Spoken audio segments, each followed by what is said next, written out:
Senator Maggie Hassan serves on the Homeland Security Committee. She also just returned from visiting Afghanistan, Pakistan, and India. So, Senator Hassan, thank you so much for being with me. And we just played that, back to back, Senator Graham and then the president exchanging jabs over what's happening in northern Syria. Who do you agree with? And do you think Senator Graham is right that Trump would have blood on his hands? Brooke, thank you for having me on. And yes, I did just get back from Afghanistan, where I was able to get on-the-ground information from our military and our diplomatic corps about the work we're doing with Afghanistan to counter terrorism. We are seeing a resurgence of ISIS in Afghanistan, and I am very concerned and troubled by the president's decision, really on a whim, to have U.S. forces exit northern Syria, opening it up, giving the green light to Erdogan and Turkey to come in and invade.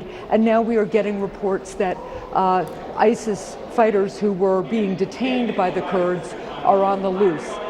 This poses a real threat to our homeland. Our first job as government is to keep our citizens safe, and we have to be able to partner with allies wherever we need to counter terrorism, to keep our homeland safe. The President of the United States, on a whim, gave Turkey the green light, and now the White House has almost no leverage, in fact, no leverage, to convince Erdogan to change course and withdraw. This is really, really serious, and it poses a real threat to our national security. Well, but the president today, Senator, says that this has nothing to do with us. And it just left me wondering, if he believes that to be true, then why are Secretary Pompeo and Vice President Pence going to Turkey to meet with Erdogan? I can't speak to the president's state of mind. Only he knows what influences him. But if he believes that the fight we are making against ISIS has nothing to do with us, he is woefully misinformed or just living in another world. And to your point, he just did send the Vice President and the Secretary of State to Turkey. He certainly, in doing that, must understand that there are national security implications for us.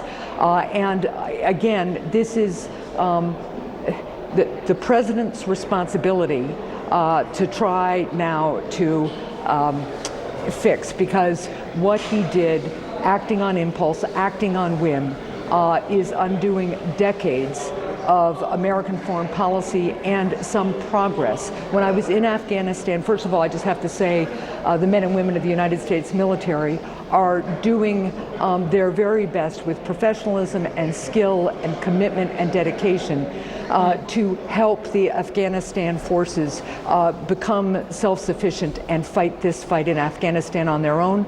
In Pakistan, we went to tell the Pakistani leaders to end their support of Taliban, and to have the president really ignore the realities on the ground there is very, very troubling. What about, we've talked a lot about Russia. You've talked a lot about Russia, right? What they've done in terms of interfering with the 2016 presidential election, why the president never seems to criticize Vladimir Putin. And so when he was talking today about Russia filling the vacuum in northern Syria left by the withdrawal of U.S. forces, this is what the president said. Quote, he said, "I say, welcome to it. Welcome to it, Senator. Why does the president seem to always side with Putin?" That is a very good question, and all I know is that the President of the United States took Vladimir Putin's words over our intelligence community when it came to the first reports that we were dealing with about interference in the 2016 elections. He seems to give Vladimir Putin the benefit of the doubt time and time again. We had won the Cold War against Russia, and now we see an American president cozying up to Russia and undoing so much of the work we've done. Nobody should think that the United States will be safer if Russia is in control of Syria. Senator Maggie Hassan, thank you so much for your insight and also, of course, your words about our men and women in military who you visited in Afghanistan. Thank you so much. Thank you.